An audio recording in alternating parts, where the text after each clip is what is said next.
رزق میں برکت کی دعا۔ ایک صحابی رسول رضی اللہ تعالیٰ عنہ نبی کریم صلی اللہ علیہ وسلم کے پاس تشریف لاتے ہیں، عرض کرتے ہیں یا رسول اللہ، میں جو بھی کام کرتا ہوں، جو بھی کاروبار کرتا ہوں، برکت نہیں ہوتی، اس کے لیے بڑا پریشان ہوں۔ آپ صلی اللہ علیہ وآلہ وسلم نے فرمایا کہ جب بھی دکان کھولا کریں یا اپنے گھر میں داخل ہوا کریں تو سب سے پہلے سلام کیا کریں، السلام علیکم ورحمۃ اللہ وبرکاتہ۔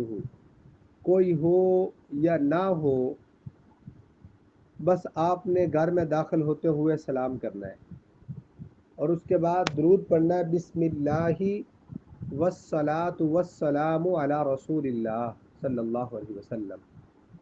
دوبارہ پڑھ لیں، بسم اللہ والصلاۃ والسلام علی رسول اللہ، بسم اللہ والصلاۃ والسلام علی رسول اللہ۔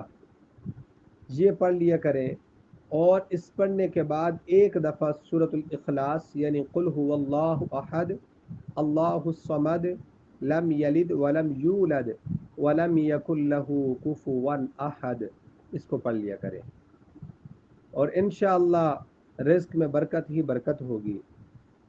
چنانچہ وہ صحابی فرماتے ہیں کہ اللہ تعالیٰ نے میرے رزق میں ایسی برکت ڈالی، چند دن کے بعد ہی میں مٹی کو ہاتھ لگاتا تو وہ بھی سونا بن جاتی۔ تو اس لیے یہ عمل بالکل چھوٹا سا ہے، 1 منٹ بھی نہیں لگتا۔ جب بھی آپ گھر میں داخل ہو، سلام کریں، آپ صلی اللہ علیہ وسلم پر درود پڑھیں اور ایک دفعہ قل اللہ احد پڑھ لیں، اپنی عادت بنائیں، دیکھیے گا کہ اللہ تعالیٰ رزق میں کیسی برکت ڈالتے ہیں۔ بس شرط یہ ہے کہ یقین ہو، اور اس کے ساتھ گناہوں کو چھوڑنے کی پوری کوشش کریں۔ جیسے ہی گناہوں کو چھوڑنے کی عادت ڈالیں گے، اللہ تعالیٰ آپ کے رزق کے اندر برکت ایسی ڈالیں گے کہ آپ کو نظر آئے گی۔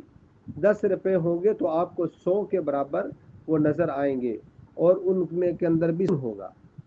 تو اس لیے بالکل چھوٹا سا عمل ہے، اس عمل کو یقین کے ساتھ کیجیے گا، انشاءاللہ رزق میں برکت ہی برکت ہوگی۔ اللہ تعالیٰ عمل کی توفیق عطا فرمائے۔ اگر آپ یہ چاہتے ہیں کہ ایسے وظائف، قرآن کی تفسیر، احادیث رسول صلی اللہ علیہ وسلم سے مستفید ہوتے رہیں، تو میری آپ سے گزارش ہے کہ اس چینل کو سبسکرائب کیجئے، تاکہ جو بھی نئی ویڈیو آئے وہ آپ کے پاس آتی رہیں، اور آپ اسلامی تعلیمات سے مستفید ہوتے رہیں۔ وآخر دعوانا الحمد للہ رب العالمین۔